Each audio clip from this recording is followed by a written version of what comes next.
hit 5 episodes. Welcome back to Bando's Breakdowns. My name is Zain Bando. Thank you again for joining me on this fine Wednesday afternoon. I hope you guys are having a wonderful week overall, both in the week of sports and as personally, wherever you guys may be in the world. Thank you again for tuning in. And thank you again to those who are tuning in on our YouTube home. That is youtube.com/ETB network. You can find all of our wonderful content and shows there, including my spots on the MMA Outsiders, which aired yesterday. So be sure to check out episode 84 when you guys have a chance. We discussed a lot of combat sports news, including Tyson, Fury, Oleksandr Usyk, which I'll get into a little bit more today. UFC Vegas 92, some Bellator stuff, the return of Anderson Silva, and so much more. So be sure to go check that out as we're approaching 1,000 subscribers. So every single like, share, subscribe does help out the algorithm a ton. And please make sure to hit the notification bell. That way you don't miss anything here on the Empty the Bench Podcast Network and so much more. And for those of you who are watching on the YouTube home, be sure to go over to our audio-only platforms. You can get this podcast and every other podcast across the network, wherever you get your podcast, and so much more. So if you're traveling on the road or if you're on a flight currently somewhere and you need to just pop your headphones in, you can do so and listen to this podcast in no time at all. Get all of your sports fixes and so much more. And you can check out all of our other content as well. So be sure to stay on the lookout for that, and be sure to add this podcast and every other podcast on the network to your RSS feed. And of course, as you know, you're listening to myself, Zain Bando. I'm a sports journalist and ETB Network co-host. I'm a sports journalist for several different outlets, including the Sporting News, Sports News Highlights, BJPenn.com, and MMA Knockout. You can find all my content there. You can follow me across social media at ZainBando99, and you can follow me on TikTok at ZainBando. And with that out of the way, we're going to jump right into it. Just a brief reminder before we do that, though, that this show is presented by Playback. I will tell you guys more about what Playback is all about at the end of the show. But now that we have the formalities out of the way, let's get into the show. Today's show is going to be super short and sweet. Going into my brief introduction, we're going to go over some NHL and NBA playoff news and notes, both with results, game times, etc., etc.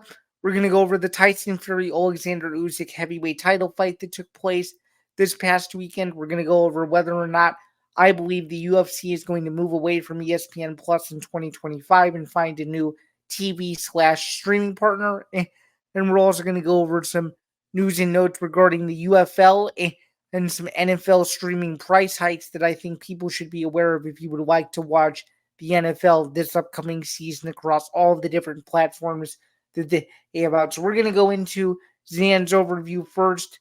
I would like to discuss the NBA and NHL postseason.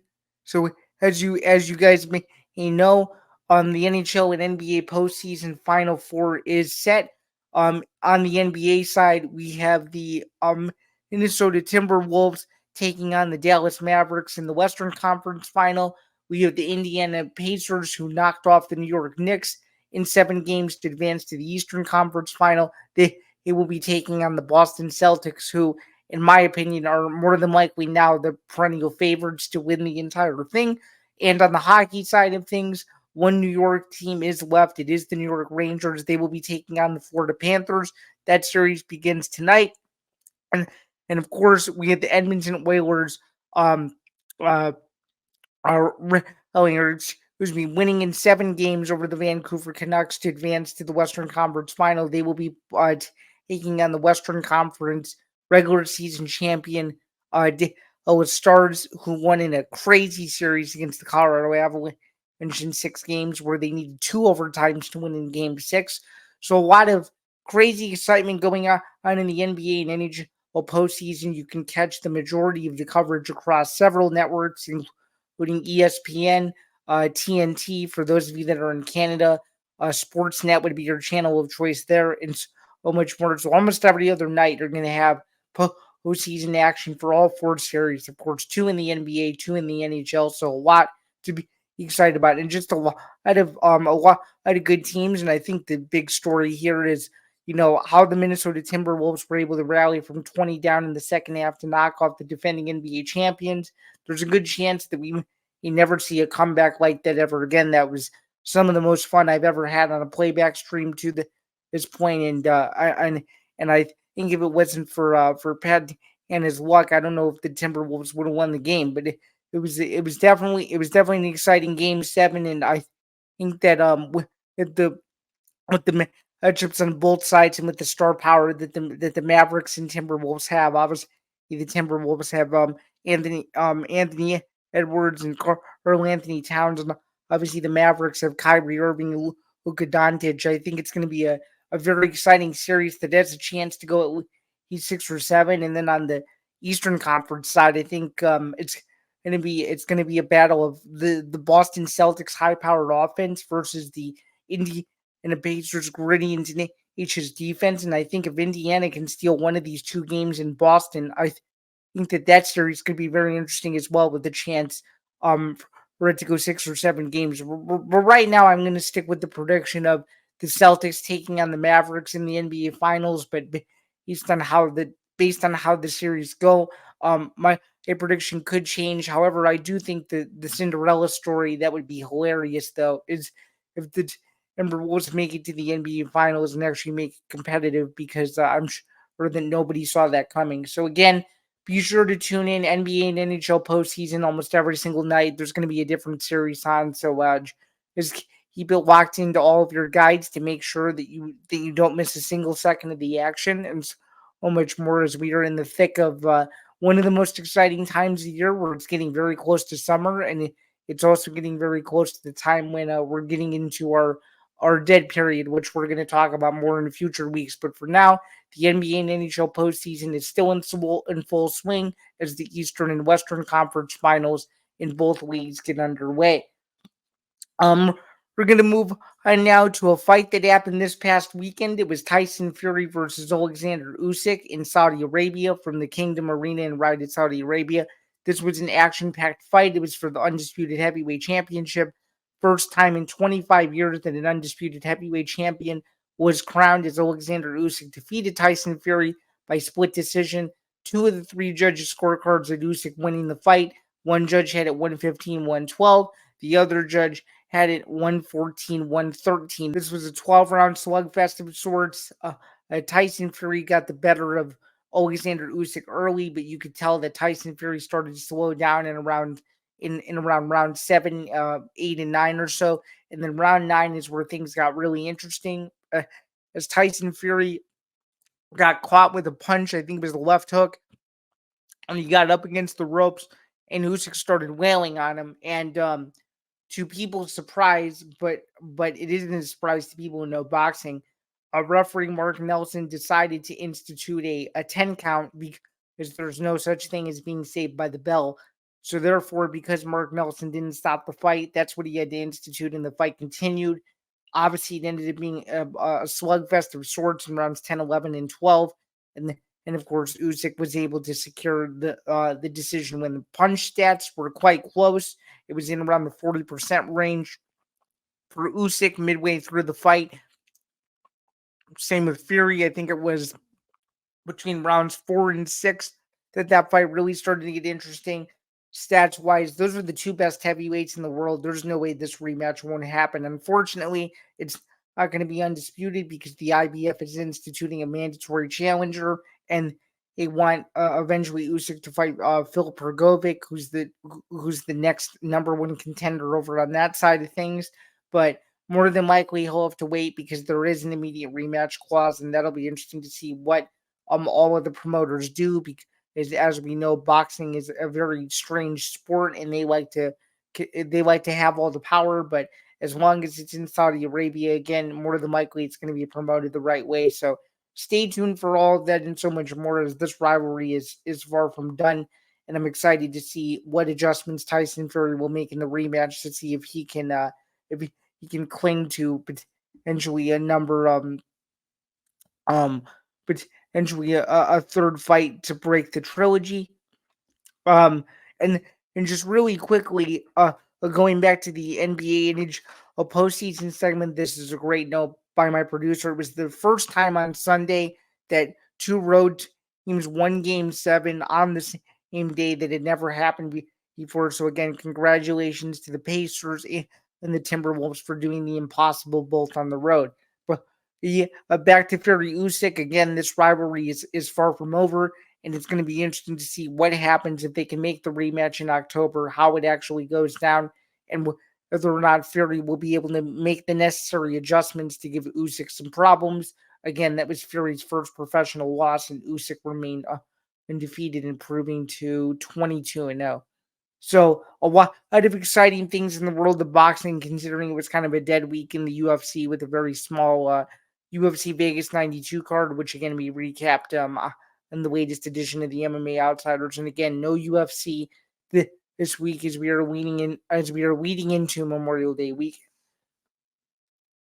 So we're gonna move on, and with about, I guess you could say, 80 to 90-ish days until the NFL regular season starts, I just wanted to give you guys a brief update that NFL streaming is going to get more and more expensive. So now it's not just your NFL it's not just your NFL basic cable, if well, it's the NFL with CBS, Fox, ABC, Paramount, Netflix, Amazon Prime, et cetera, et cetera. It's going to cost you near $1,000. I think the last amount I saw on this was $862 and something cents. So it's going to cost a lot of money to watch every NFL game weekly, let alone let alone properly, if you will. And most of that has to do with how expensive NFL Sunday Ticket is. Or YouTube TV, unless you purchase the package by a certain date, it's going to cost $300. So just keep that in mind when you're thinking about your NFL consumption, how you're going to spend your money wisely, and what you're going to have to do to ensure that every NFL game that you see is done correctly. My biggest piece of advice is, if you have a team that you like, make sure that that team is A, in your market, or B, you have an affordable way to watch them, whether it's going to a bar, whether it's just getting NFL Sunday Ticket to watch your team. Do something to ensure that your NFL needs are covered, even if it's not the full shebang, even if it's not NFL Plus, Paramount Plus, Peacock, whatever. Even if it's not every streaming service, at least have a way to watch your NFL team without breaking the bank, and may mean using alternative methods, which I'm not gonna discuss here. But if you can make it work for you, think I think that's the most important thing, is the NFL moves into its streaming era. And don't forget, Netflix is going to be airing the Christmas Day games on a Wednesday. So just stay tuned for that. It's going to be the Pittsburgh Steelers versus the Kansas City Chiefs, and the Tennessee Titans versus the Baltimore Ravens. So even though streaming is the future, the majority of the NFL games are going to be taking place on your local networks based on where you live. So just keep all of that in mind as week one is vastly approaching, and we are under 80 day. I'm pretty sure we are under. Let's see, we are under 80 days until the Bears take on the Texans in the first preseason game of the year from Canton, Ohio, better known as the NFL Hall of Fame game in 2024. So just keep that in mind as the NFL season gets closer. You want to make sure that all of your streaming services or ways to watch the NFL are locked down. All right, now we're going to move on. Sticking with football here, there was a major announcement: the full reveal of the brand new NCAA College Football 25 video game. It is going to be released July 19th. You can pre-order that now on PlayStation 5 and the latest edition of Xbox. This is going to be the greatest college football game ever created. I'm so excited to play this game. You can actually play with real college football players. That's right. All of your favorite college football players from last season and this year are going to be in the game, thanks to NIL deals and and rule changes and stuff like that. You're now going to get a real feel of what a college football game is actually like. There's going to be different levels of commentators based on the stakes of the game. There's going to be multiple different modes, winning some of your favorite modes like Road to Glory. There's going to be a Dynasty mode. There's going to be every mode that college football fans, can dream of, and it is going to be a game that people I think are going to obsess over. I have NCAA Football 14, which was the last college football game to ever get released. It was like 10 years ago, and I used to play the crap out of it, and it used to be a fun game where you could go for four onside kicks and make three of them, and you could be down 35-7 in the third quarter in the game, and the game would not even be close to being over. I'm sure that NCAA football 25 is going to be much more difficult. So I'm excited for July 19th. I bet you a lot of people are going to take off work on July 19th just to play this game. And and just so you guys are aware, you can pre-order it now on any of those two consoles. There's multiple different versions of the game. You can even get Madden points towards the new Madden video game if you purchase it by a certain date. There's so many exciting things going on with this new college football game that I think people are going to really enjoy. And for those of you who have never played the NCAA football video game that are considering getting it, I would highly suggest that you do, because you won't want to stop and at least I'll feel that way once I purchase it. But yeah, it's only available on next gen consoles. As far as I'm aware, you cannot get it on the PlayStation 4, or you can't get it on the Xbox One or anything like that. It has to be the newer Xbox and PlayStation consoles, which makes sense considering that the game is brand new and it wants to be as modernized as possible. And there's no way you don't watch that trailer and see that trailer is one of the coolest things you've ever seen. So um, just stay tuned for more info on this college football video game. I can even give you guys a price point as to how much this game will cost. Hang on. Okay, so the brand new college football video game is going to cost $70 on the PlayStation 5. And according to GameStop, they are still selling NCAA football 14 just for the nostalgia um purposes, and it will also be on the Xbox Series X and S as well for those of you who play Xbox. And again, on the PlayStation side, it will only be available on PS5. So that's my brief reaction to the NCAA football game release date. Now we're going to get into Zain Zinger, which is a topic I greatly enjoy. It's one rant that I like to go on every single week in regards to a topic in sports that I feel like is being undercovered. Um, well, let's get into it. So the first topic on Zan Zinger here is the UFC's media rights. So as you guys may know, the UFC is still with ESPN. They're going to continue to be with ESPN until 2025. But now there might be some major players in the mix. And I have a couple of theories around this. Number one, you could potentially have Netflix in the picture here. Netflix got the rights to the WWE, where it's going to be more of a WWE network style thing, where every WWE event, or at least the vast majority of them, are going to be on Netflix. And then, of course, you also have, the potential for UFC Fight Pass, in my opinion, to play a factor in the picture. For those of you who don't know what UFC Fight Pass is, it's basically what the WWE network was, but for the UFC. It is every single UFC event known to man.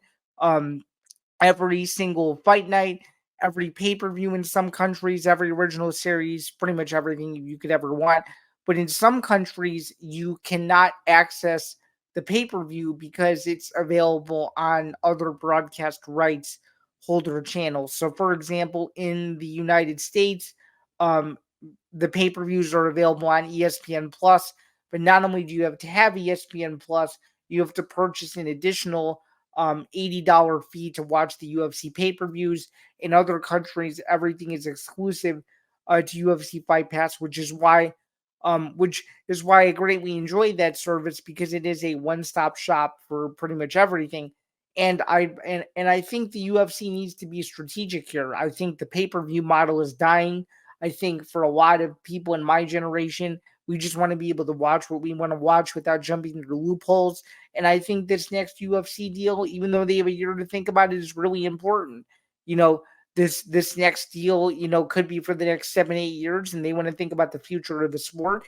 And according to an MMA fighting article, seems to me like Mark Shapiro and Endeavor have kind of outgrown the ESPN deal, and he he pretty much stated it without stating it that ESPN, their focus is on other sports. They're kind of undervaluing MMA, and they're not promoting the UFC as much as they did in maybe 2019, 2020, and 2021. And it's having them, rethink their stance on whether or not, they think that the ESPN deal is the rightful one for them. And in my humble opinion, even though I do think ESPN is still the leading front runner, I think the UFC has some decisions to make in order to please the American audience, because I've read several Twitter threads and Reddit threads and stuff of thousands of people saying, including prominent MMA journalist Lou Thomas, that ESPN Plus just doesn't work for people. You buy the pay per view, you go on ESPN Plus, it asks you to purchase the pay per view again. You try to go to another device. That doesn't work. You try to clear your cache. You try to log out of ESPN Plus on every device, and it still doesn't work. There's got to be an easier way. And there's other platforms out there like Triller and PBB.com where this is of no issue at all. You can purchase the pay per view, and it's available on every single device, et cetera, et cetera. So the UFC really needs to think strategically, and how can they please the fans, and how can they make sure that the fans can see the fights when they're supposed to be seen, and how there are no issues on the purchasing front. I'm a little selfish, and I hope that they get rid of the pay per view model entirely, and I just hope they go exclusively to one service. But that's too easy, and easier said than done. They probably would end up doing that. But this is definitely a story to follow, as even though we're halfway through 2024, and it's going to be an interesting next year from a TV perspective. Watch and see what the UFC does. I think it's contingent on whether or not this Netflix thing with the NFL works, how well the Jake Paul Mike Tyson fight does in a couple of months, and a couple other factors, but definitely a story to follow for sure. I just want to see the UFC do something that makes the most sense, and isn't them just kind of sticking to what is going to bring them in the most revenue, but that remains to be seen as well.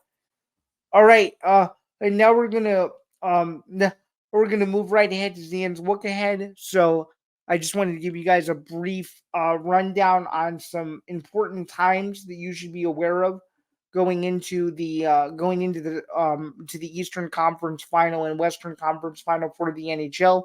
So we've got tonight's game for the Rangers and Panthers. That's going to be from Madison Square Garden. That'll air at 9 p.m. Eastern. And then game one of Edmonton versus Dallas is going to air the following day, Thursday, May 23rd. That'll be at 9:30 p.m. Eastern. You could catch both of these series either or on ESPN/TNT based on what networks carry each of the games. And then, of course, the NBA is going to follow its and we're scheduled with a lot of basketball. So essentially every other day for the next week or so, it's going to be, obviously Celtics, Pacers, and then Mavericks, Timberwolves. So I would say just keep it locked into one of a couple of channels, either TNT, ESPN, ABC, and a couple others. And of course, you'll be able to see every game of the NBA Finals on ABC as is per tradition. But just to reiterate one more time, Rangers Panthers begins tonight. That'll be on ESPN. It'll begin at 9 p.m. Eastern. And then, of course, game one of Edmonton versus Dallas is going to air Thursday, May 23rd. Game two follows that on Saturday, May 25th. And game two of Panthers Rangers follows that on Friday, May 24th. That'll also start at 9 p.m. Eastern. So there's going to be a bit of consistency every which way around it, which is a huge positive, because as someone like myself and other people who follow sports consistently, we don't really like when there's huge time changes. So just be on the lookout for that. And so much more as the Eastern and Western Conference Finals continue to get going here.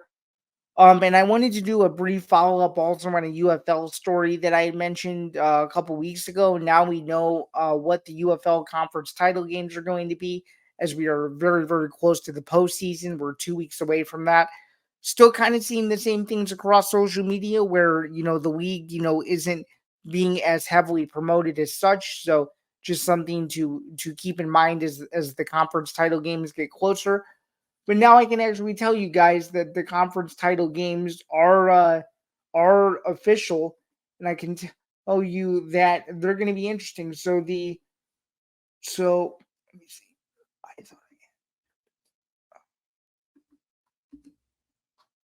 By the way, they're going to air on Fox and ABC and a couple of other places as well. Let me see here. It is all right. Okay, so in the conference title games, for the USFL, we'll have the Michigan Panthers taking on the Birmingham Stallions. The Stallions are the only undefeated team remaining in the UFL, just for a bit of context. And then in the other championship game for the XFL side, we're going to have the San Antonio Brahmas taking on the St. Louis Battlehawks. And actually, St. Louis is going to be hosting the UFL championship game. So it would be a little bit of an added bonus if the St. Louis Battlehawks could make the title game and hosted in front of a home crowd. So that'll be very interesting. Um, you can find the USFL Conference Championship game on ABC. That'll be Saturday, June 8th at 3 p.m. Eastern.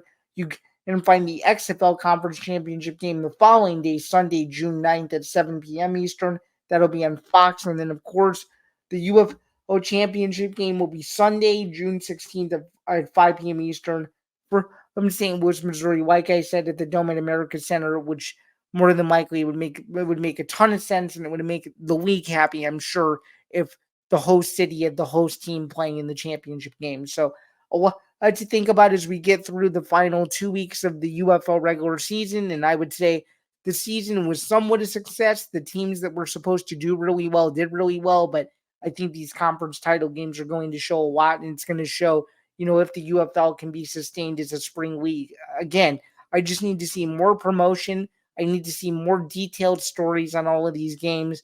I just feel like it's being undervalued in some of these time slots to me when you have other sports going on.